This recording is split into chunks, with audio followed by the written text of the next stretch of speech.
dry, hot wind, constantly gaining speed and heat, leaving me so bruised and weak that I don't feel the claws of the Santa Ana strangling me, the panic threatening to push you away from me because me reaching out to you is reminiscent of the rough edges of the wind scratching at your skin, making you reject it, leaving me stuck.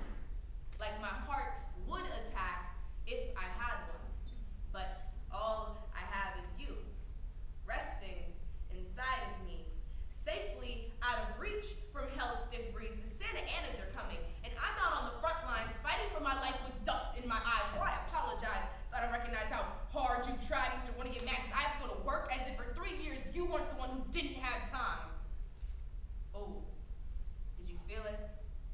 A straggling tumbleweed left over from the wind that I take out on him because in the old days, when the winds came, Native Americans would throw themselves in the Pacific. Nowadays, there's no time for play, so we're on the shoreline clutching to our ambition. Maybe one day, the silence won't be so loud.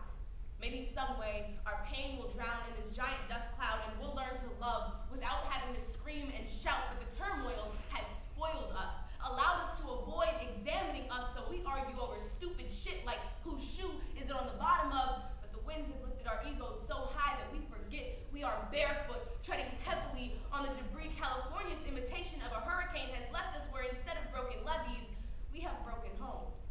Single mothers, addicted fathers, too many tears for a 3-minute poem, so we rode the heat waves to a new place.